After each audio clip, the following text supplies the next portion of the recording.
क्योंकि हम लोग सदा कंफर्ट जोन में ही रहते हैं और ये कंफर्टेबल जगह नहीं है। यहाँ सोना, खाना, पीना, उठना, बैठना, हंसना, सब कुछ।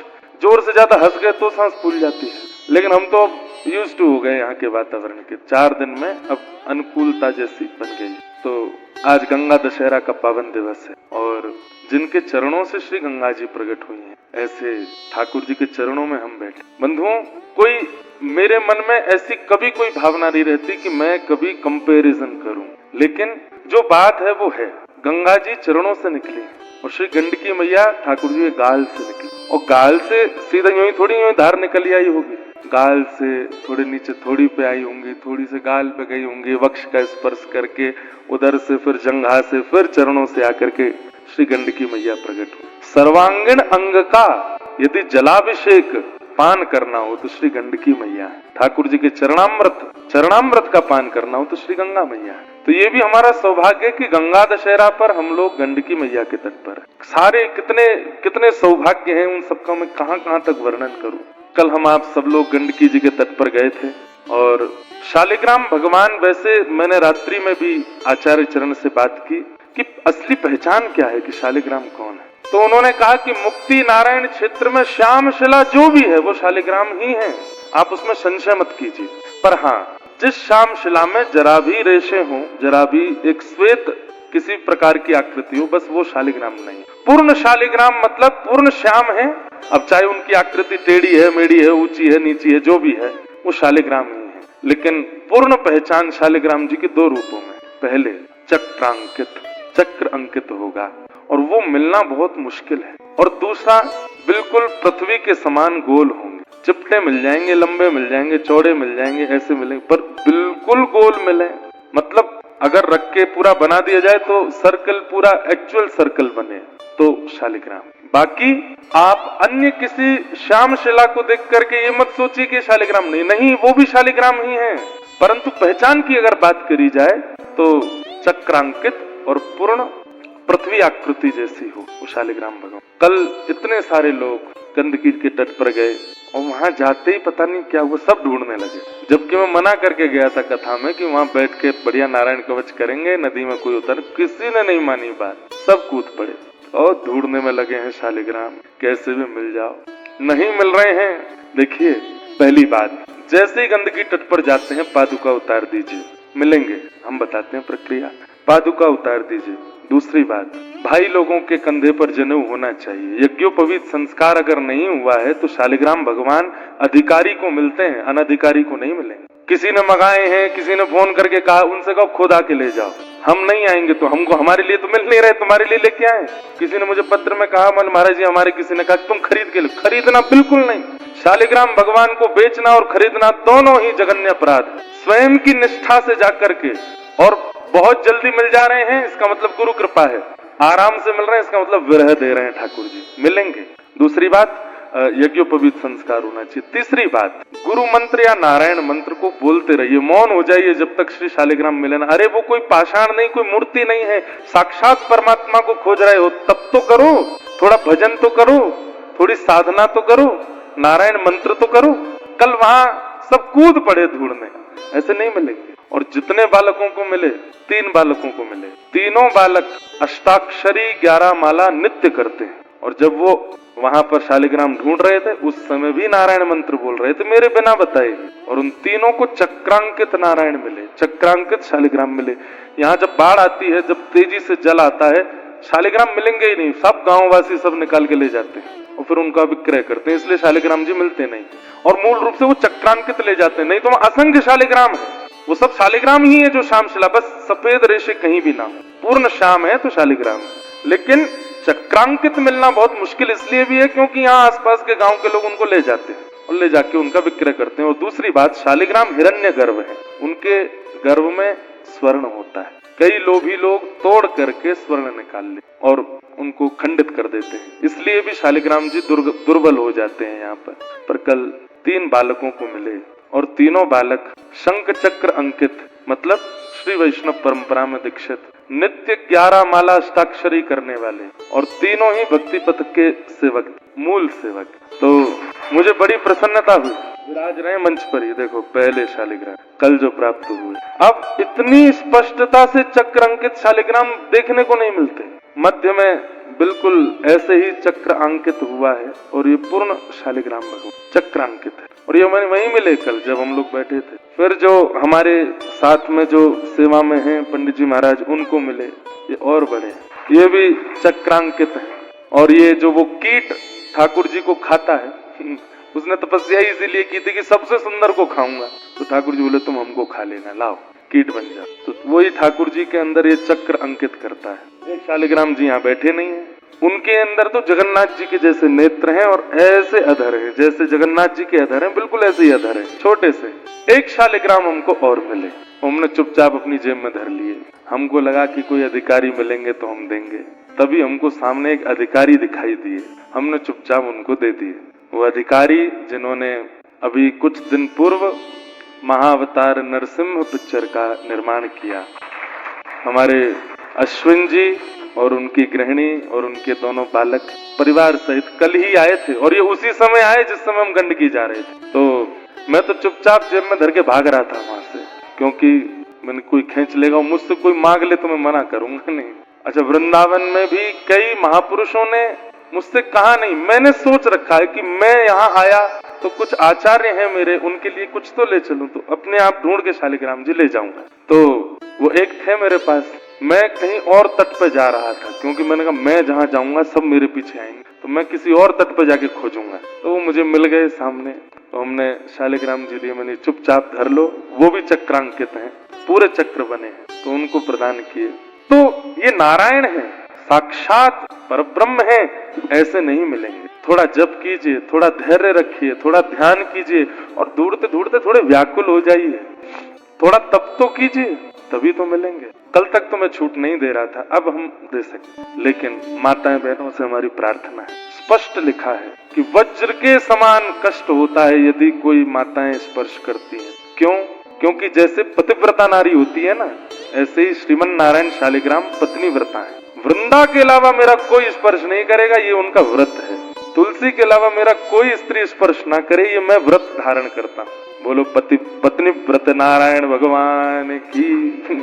ऐसे कौन से पत्नी व्रत, काय को तोड़ो उनका व्रत। माताएं सोचती हैं कि हमको वंचित किया जा रहा है, इससे नहीं, वंचित नहीं किया जा रहा है भाई, उनका पत्नी व्रत चल रहा है। उन्होंने तुलसी जी से कह दिया है वृंदा से कि केवल तुम स्पर्श करोगी हमारा, और कोई स्त्री हमारा स्पर्श नहीं करेगी। इसलिए ठाकुर जी ने वहां कह दिया कि यज्ञोपवीत जिनके नहीं है, वो श्लोक है पूरा ग्रंथ में। और जो माताएं बहनें हैं उनसे हमारी प्रार्थना है, हमारा स्पर्श नहीं करना, नहीं तो वज्र के समान हमको घात होता है। कितना अच्छा एक एक एक प्रेम का स्वरूप है। अब लोग बाग इसको खींच लेते हैं, वुमेन एम्पावरमेंट वाले, नारी सशक्तिकरण वाले, की माताओं को तो सब जगह दूर ही रखा जाता। नहीं, ठाकुर जी का पत्नी व्रत चल रहा है और अखंड पत्नी व्रत है, कोई 1-2 साल 10 साल का नहीं है। जीवन पर्यंत जब तक शालिग्राम है तब तक पत्नी व्रत रहेंगे। सीखिए पुरुषों, शालिग्राम भगवान की सेवा करके कोई गुण आवे चाहे नहीं आवे, लेकिन पत्नी व्रत जरूर आना चाहिए। एक पत्नी व्रत, ऐसे शालिग्राम भगवान कल प्राप्त हुए।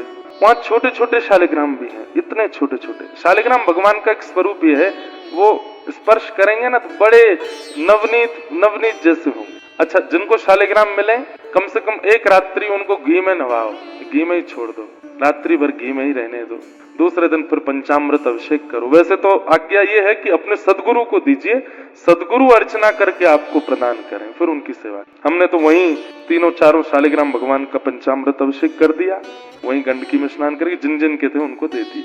सोचिए 400 लोग गए लेकिन मिले 4, कितने दुर्गम है, कितने दुर्बल है, कितनी तपस्या चाहिए शालिग्राम भगवान को देखने के लिए। ऐसे शालिग्राम भगवान, उनकी पावन मुक्तिनाथ भूमि को हम बार-बार प्रणाम करते हैं। यहाँ आ गए हैं, ये बहुत बड़ी बात है। दोबारा कब आएंगे कुछ पता नहीं, और दोबारा आने की योजना बनाएंगे तो इतनी सरलता से आ पाएंगे, इतनी सरलता से व्यवस्था हो जाए। सरल तो अभी भी नहीं है, पर फिर भी ये हो रहा है, ये बहुत बड़ी बात है। ये हो जाए, ये गारंटी नहीं है कि मैं अगली बार कथा का मन बनाऊं और आ सकूं। इसलिए मैं इसको परिपूर्ण जी के जाना चाहता हूं। जो इस बार यहाँ आ गए हैं, इसको परिपूर्ण करके जाना। अगली बार नाथ की इच्छा होगी तो जरूर आएंगे। पर मानसरोवर में कथा निश्चित है, और कैलाश मानसरोवर में अभी से ही ना थोड़ी थोड़ी चीजें शुरू कर दीजिए। रोज वॉकिंग करना शुरू कर दो, थोड़ी सांस वांस की दिक्कत जिनसे कम होती है वो सब चीजें शुरू कर दो, हेल्दी खाना पीना शुरू कर दो, क्योंकि वहाँ मौसम बहुत खराब, मतलब वो हम लोगों के लिए है ही नहीं ना, वो शिव लोग है। हम मानव जबरदस्ती जाएंगे तो फिर भाई प्रतिकूलता तो लगेगी। और वहाँ ऐसा होता है कि व्यक्ति सोया और फिर उठा ही नहीं, सोते में ही दम घुट गया उसका, तो इसलिए थोड़ा कठिन तो है। दूसरा, वहाँ की गाइडलाइन के अनुसार तो 70 से ऊपर के लोग नहीं जा सकते, पर हमारी गाइडलाइन में हम 65 से ऊपर को नहीं ले जाएंगे, 60-65 तक ही लेके चलेंगे। बाकी युवाओं को ज्यादा लेके चलेंगे ताकि, क्योंकि वो सर्वाइवल स्थिति में होते। क्या मनाली जाते हैं, शिमला विमला घूमते रहते, चलो मानसरोवर घुमा के लाए, वहीं महादेव का साक्षात दर्शन करके आएंगे। और विषय होगा रास पंचाध्याय, गोपी गीत। मुझे नहीं लगता कि आज तक मानसरोवर में किसी ने रास पंचाध्याय कहा होगा। अरे वो गोपेश्वर है, उनको गोपी बनना बहुत प्रिय है, उनका सबसे प्रिय श्रृंगार है गोपी का। उनके सन्मुख जाकर के उसी रास पंचाध्याय, जो रास यमुना के तट पर हुआ वो रास अब मानसरोवर के तट पर हो। और मानसरोवर दो ही हैं, मानसरोवर दो ही हैं इस संसार में, या तो कैलाश में या हमारे ब्रजमंडल। ब्रजमंडल में यमुना पल्ली पार मानसरोवर, उसको ब्रज हमारे वृंदावन वाले राधा रानी बोलते हैं। कहाँ जाने बोले, राधा रानी जा रहे हैं। राधा रानी कहाँ है, यमुना के पल्ली पार माठ गांव से पूर्व भांडीर वन से पहले पड़ता है मानसरोवर, जहाँ पर श्री हितरवंश महाप्रभु स्वामी श्री हरदास जी महाराज सबने नित्य लीला में प्रवेश किया। मानसरोवर की रज ही हमारे हरिदासी अपने मस्तक पर लगाते हैं। ऐसे मानसरोवर दो ही है, तो ऐसे मानसरोवर के तट पर चलेंगे। उसकी पूरी योजना बना रहे हैं, ढूंढ रहे हैं कैसे क्या हो सकता है, और उसकी योजना जैसी बन जाएगी आप सबको पता चल जाएगा। जरूर आइए, और थोड़ा स्वास्थ्य का ध्यान रखते हुए वहां पर भी अश्विन जी को ले चलेंगे। अभी इनकी महाअवतार परशुराम आने वाली है। कब आ रही है, अगले वर्ष आएगी। परशुराम भगवान से, चलो नरसिंह भगवान को तो फिर भी लोग बाग थोड़ा बहुत जानते थे, पर परशुराम भगवान के बारे में तो बहुत कम जानते। और हमें विश्वास है कि आप आचार्यों से पूछ करके ही करते हैं, आचार्यों से, शास्त्रों से, ग्रंथों से निकाल करके ही भाव प्रस्तुत करते हैं, तो संभवतः सबके कल्याण का ही भाव उसमें प्रकट होगा। और वहां मानसरोवर में आनंद कर, मुक्तिनाथ में आज गंगा दशहरा का पावन दिवस। पूज्य मलुकपीठ वाले महाराज जी की हम कथा सुन रहे थे, इतना सुंदर उन्होंने एक नवीन प्रसंग सुनाया गंगा जी के अवतरण का, जो कि देवी भागवत में वर्णित है। कि एक बार बद्री नारायण भगवान से नारद जी पूछते हैं, श्रीमद् भागवत में एकादश स्कंद इतना सुंदर है, यदि मेरा मन हुआ तो मैं कल शायद हो सकता है एकादश स्कंद उठाऊं। वहां बद्री विशाल भगवान प्रवचन करते हैं, नर नारायण भगवान का संवाद है, इतना सुंदर वक्तव्य करते हैं ठाकुर जी। हमने गीता ही सुनी है, ठाकुर जी जहां भी बोल रहे हैं सारी बातें सुनो, एक से बढ़कर के एक। हम लोगों को केवल एक गीता पता है, श्रीमद् भागवत में जहां भी आता है श्री भगवान वाच, उसको पढ़िए, आपके रोंगटे खड़े हो जाएंगे, ऐसी बातें ठाकुर जी करते। ये वही भगवतः प्रोक्तः उपाया आत्मलब्धये। भगवान कहते हैं उद्धव मेरी प्राप्ति करनी है तो जहां भी मैं बोला हूं सुनो, जहां भी मैंने कुछ कहा है उसको सुनो और उसको समझो। उससे क्या होगा, बोले मेरी प्राप्ति सहज ही हो जाएगी। ये वही भगवता प्रोक्तः उपाया आत्मलब्ध। मेरी प्राप्ति का उपाय सबसे सरल, बहुत उपाय है पर एक उपाय यह भी है, मैं जहां भी बोल रहा हूं ध्यान पूर्वक सुनो और उसका पालन कर लो। तो इसलिए मैं कभी प्रयास करूंगा कि श्रीमद् भागवत में भी जहां भी श्री भगवान वाच शब्द है, केवल उनको अंकित करके एक कथा केवल भगवान की वाणी पर ही हो। भगवत गीता तो सब सुनते ही हैं, भागवत में भगवान क्या क्या बोल रहे हैं, बहुत विषय लंबा तो होगा लेकिन आनंद आएगा। तो नारद जी श्री बद्री नारायण भगवान से पूछते हैं कि महाराज गंगा जी के अवतरण की एक कथा तो हम सब जानते हैं, कि कथा सबको पता है गंगा जी कैसे आई पृथ्वी पर। एक बड़ी प्रसिद्ध कथा है, वो पहले सुन लो फिर अंतरंग कथा सुनाएंगे। प्रसिद्ध कथा ऐसे है कि सगर राजा हुए, क्या नाम था, सगर राजा, इन्होंने अश्वमेध यज्ञ किया और इनके यज्ञ के बाद में जो अश्व छोड़े जाते थे उसको इंद्र चुरा ले गए, और इंद्र ने जाकर के उस अश्व को कपिल मुनि के आश्रम, भगवान कपिल जहां सागर के तट पर बैठकर के ध्यान कर रहे थे, वहां जाकर के उस अश्व को बांध दिया। तब सगर ने अपने पुत्रों को आज्ञा की कि जाकर के अश्वों को ढूंढ के लाओ। आपके पुत्र ढूंढने के लिए गए तो जैसे ही कपिल भगवान के आश्रम पहुंचे वहां पर अश्व को बंधा देगा, कपिल भगवान नहीं लाए थे, इंद्र बांध के चला गया। तो आपने जाकर के वहां पर थोड़ा कुछ कहना शुरू कर दिया कि अरे ध्यान कर रहे हो, तपस्या में बैठे हो, हमारे पिता के घोड़े को चुरा लाए हो। तो कपिल भगवान ध्यान तप में बैठे थे, आपके नेत्रों से दिव्य तेज प्रकट हुआ और वे सारे बालक जल करके भस्म हो गए। तब सगर राजा ने अपने दूसरे पुत्र को भेजा और उन्होंने जाकर के जब देखा तो कपिल भगवान के आश्रम पर अश्व बंधे हैं और राख का ढेर। उन्होंने पूछा कि भगवान ये अश्व तो हमारे पिताजी का है। तब उन्होंने पूरी बात बताई। बोले अश्व कोई और बांध के गया, तुम्हारे सब बड़े भाई लोग हम पर संशय कर रहे थे, नेत्र से दिव्य तेज निकला, जल के भस्म हो गए। बोले अब इनका उद्धार कैसे होगा? बोले एक ही उपाय है। बोले क्या? वैकुंठ में भगवान श्री नारायण के चरणों का नित्य पूजन होता है और उनके चरणों का नित्य मार्जन होने पर जो जल संचित होता है वो गंगा है। यदि वे पृथ्वी पर आ जाएं तो भयंकर अपराध करने वाले मानवों का भी उनके स्पर्श से कल्याण हो जाएगा। तो आप जाकर के तप करो। तब सगर राजा के पुत्रों ने जाकर के हिमालय पर तप किया। प्रथम पुत्र के तप पर नहीं आई, दूसरे पुत्र के तप पर नहीं आई, तब तीसरे पुत्र श्री भगीरथ जी गए और उन्होंने जाकर के गंगा मैया से कहा कि मेरे पूरे पूर्वज निकल गए, आपको बुलाने में आप आती क्यों नहीं है? माँ कुपुत्रो जायेत क्वचिदपि कुमाता न। पुत्र को पुत्र होता है, माँ कुमाता थोड़ी होती है। माँ तो दयावंत होती है, आप आइए ना पृथ्वी पर। तब भगीरथ की इस वेदना से महादेव रुष्ट हो गए और महादेव ने कहा अरे गंगा, ये तुम्हें बुला रहे हैं, तुम जाती क्यों नहीं हो?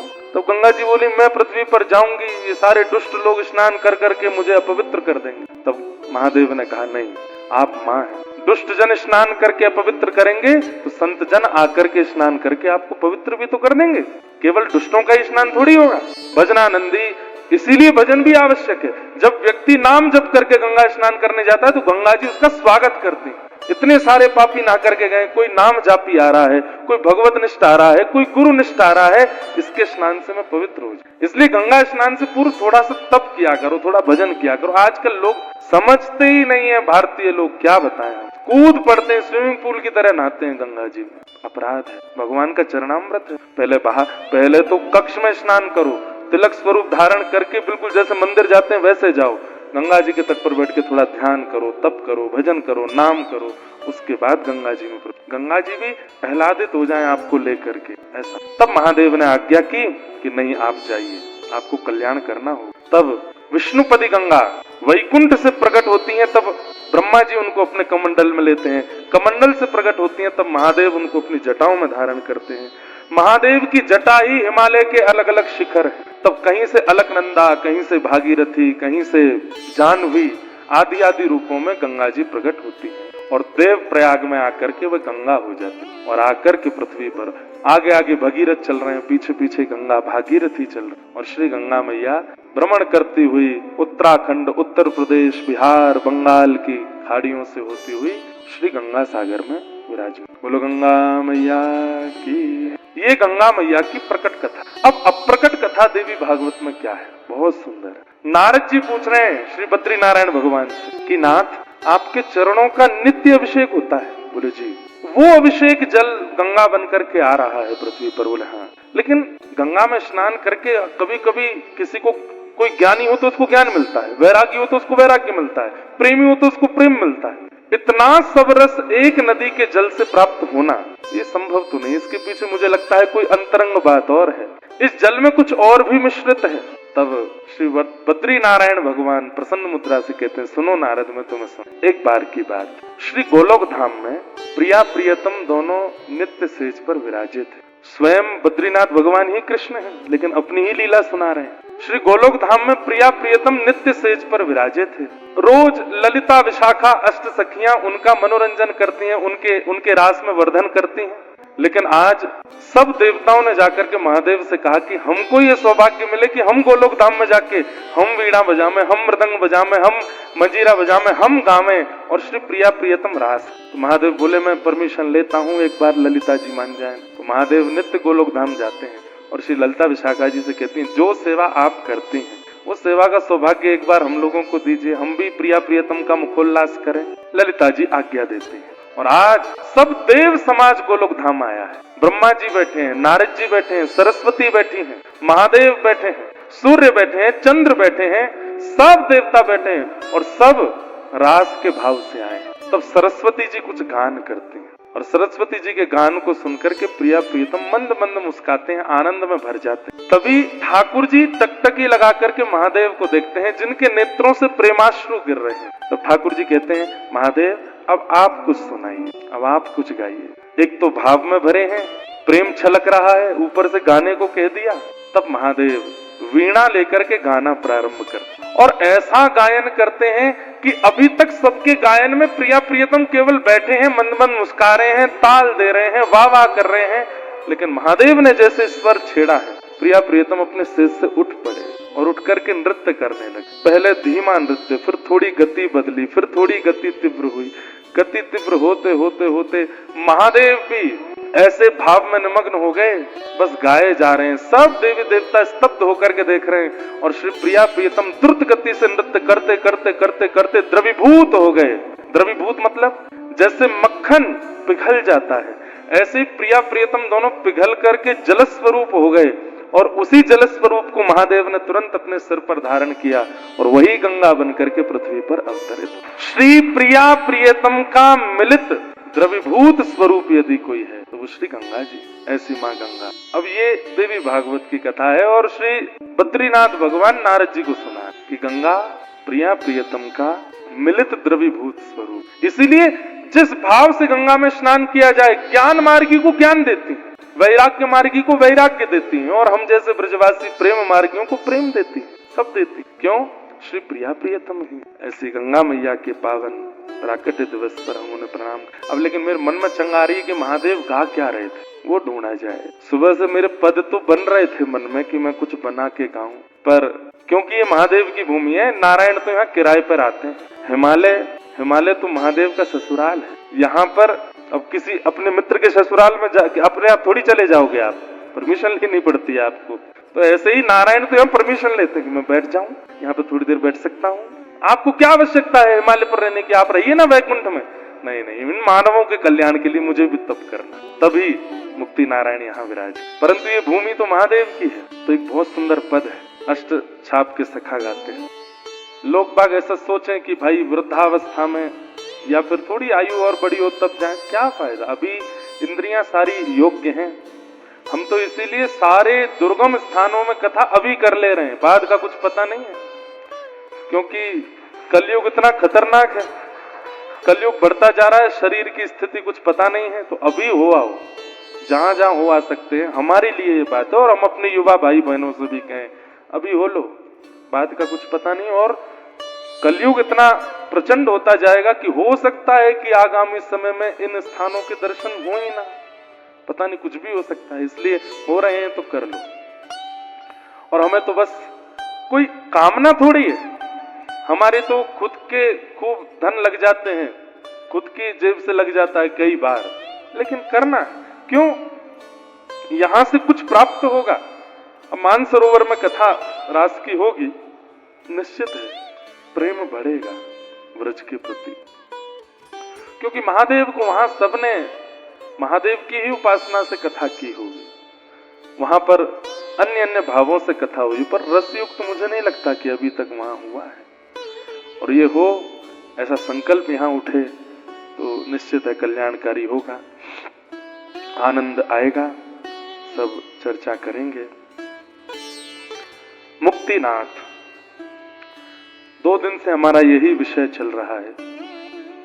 वैसे रस पक्ष में जाकर के दोबारा ज्ञान पक्ष में आना थोड़ा सा कठिन तो होता है, परंतु इसको ऐसा मान लीजिए कि गुलाब जामुन खाने के बाद पापड़ की इच्छा कभी कभी होती है। ज्यादा मिठास हो जाए तो थोड़ा पापड़ खाया जाता है। तो मुक्तिनाथ, मुक्ति का एक पर्यायवाची और है मोक्ष। क्या है?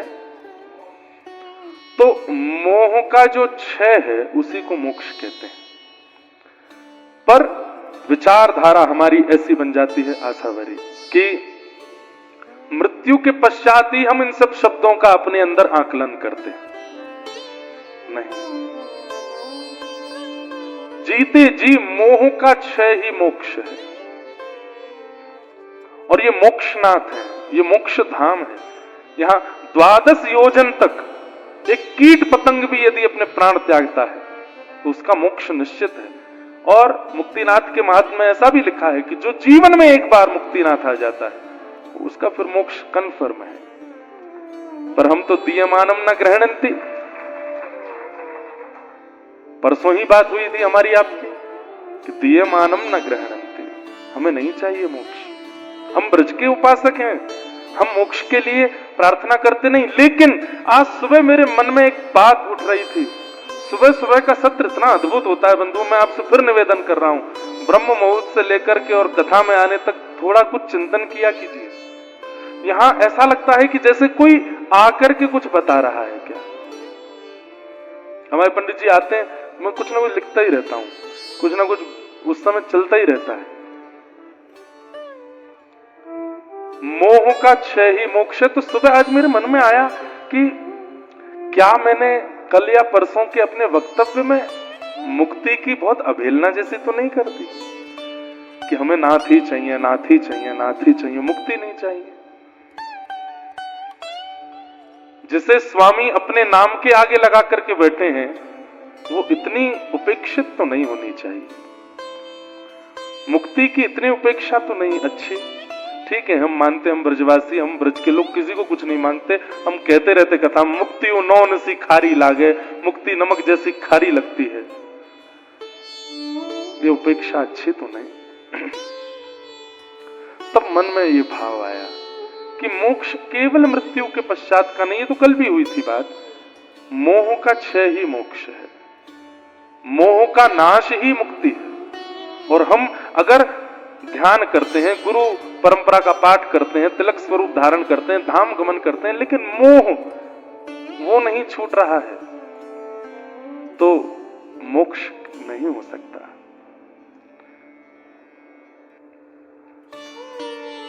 मोक्ष मुक्ति का क्षय।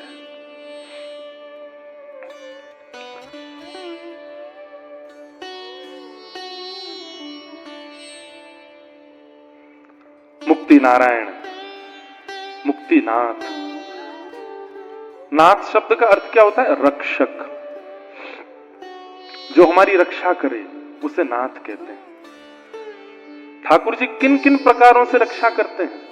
कई बार हमारे मन में ऐसे भाव आ जाते हैं। मुक्तिनाथ गए थे, बहुत दुर्गम रास्ता था, बहुत कठिन रास्ता था, गाड़ी एक बार तो लगा कि बस खाई में गिर जाएगी, और एक जगह पत्थर गिर गए थे, एक जगह ऐसा हो गया था। भगवान ने हमारी बड़ी रक्षा की। ये रक्षा नहीं है, इसको रक्षा नहीं मानते। हमारी तो सांस फूल गई थी, डॉक्टरों ने कह दिया था इनको वापस ले जाओ, लेकिन एक आध घंटे में ही थोड़ी सी ठीक हो गए। मुक्तिनाथ भगवान ने रक्षा की। ये रक्षा नहीं। ये तो आपके प्राण बचे हैं कुछ दिन के, और इसलिए तब तक कुछ हो नहीं सकता। जब जाने होंगे तो चले ही जाएंगे, नहीं जाने होंगे तो आप कितने भी 0% एयर कंडीशन उसमें जहां पर ऑक्सीजन लेवल हो वहां पहुंच जाओ तो प्राण नहीं जाएंगे। प्राण का जब जाना निश्चित है तो ही जाएगा। इसमें आप ये बात अगर कहते हैं कि भगवान ने हमारी रक्षा की, ये रक्षा नहीं है। रक्षा क्या है? स्वामी विवेकानंद विदेश गए थे और उनके वक्तव्य को सुन के किसी स्त्री ने मोहित होकर के कह दिया, आप मुझसे विवाह कर लो। विवेकानंद जी बोले क्यों? बोले आप जैसे पुत्र को जन्म देना मेरा सौभाग्य होगा। मैं आपसे विवाह करूंगी तो आप जैसा पुत्र मेरे से जन्मेगा। स्वामी विवेकानंद ने 3 परिक्रमा करके प्रणाम किया। बोले कि मैं अपने जैसा पुत्र दे पाऊंगा इसकी गारंटी नहीं, पर जब तक जीवित हूं मैं ही आपका पुत्र रहूंगा, आपकी इच्छा पूरी होगी, मैं आपका पुत्र। ये है भगवद रक्षा कि विषय सामने आया और आप विचलित नहीं हुए। वस्तु सामने आई भोग की, लेकिन आप विचलित नहीं हुए। ये है भगवद रक्षा। और विषय वस्तु सामने आ गई और आपने सोचा कोई देख थोड़ी रहा है, किसी को पता थोड़ी चलना है, और आप उस विषय में प्रवृत्त हो गए, मतलब ठाकुर जी ने रक्षा नहीं की आपकी।